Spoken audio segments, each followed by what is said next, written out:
is in our current reality and or in a brick or mortar classroom, Hmm. what barriers exist in our system that prevent teachers from teaching math for our 21st century learners?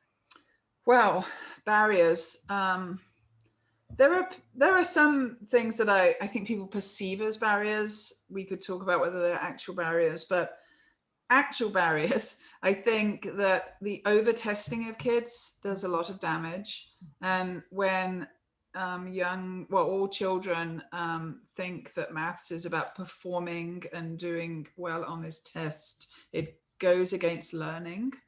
And so we've worked with districts that have done amazing things and changed their teaching, but then have really found it difficult when the district turns up and says we have to do this district test, and it undermines the messages that they've been sending their kids. So there are barriers like that, the over testing, and I think the standards themselves are actually a barrier. I think many of us were pleased when the Common Core came out, but I have to say, having spent weeks really staring at these standards, they are so uninspiring. I don't know how any teacher loves maths when they read these standards out loud.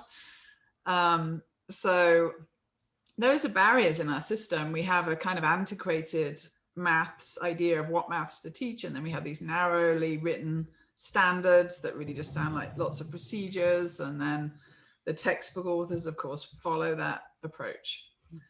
So those are all barriers. Having said that, we work with teachers who manage to break outside of all of that by teaching to big ideas and giving kids really rich visual creative tasks so they don't follow the textbook questions, and or maybe they use some of them but not all of them.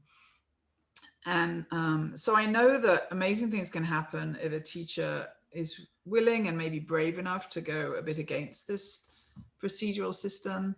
I'm also very hopeful of the future in California because change is happening. And I think we're going to see quite a lot of change over the next few years that will be really positive change. But and then, you know, I teach maths myself at Stanford, and teaching online, it's really a different animal. And I have to say, I come away from every class feeling it just isn't as good as usual when I'm in the classroom with kids, with the students, with adults.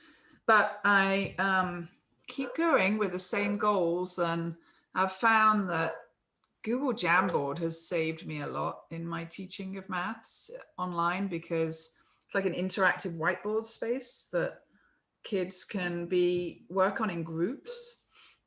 And I really I can go around to the groups and look at their work on the Jamboards. I don't have to turn up in their Zoom breakout, like suddenly there I am in their little group of 4. So I like that a lot. And I think we've been helped by having cool tech tools that allow us to still teach in a much more visual, creative way. But we need to help teachers more. I don't think we're helping them by giving them these procedural standards and books that follow from those standards. I think we have to change that system, and I'm hopeful that we're getting there.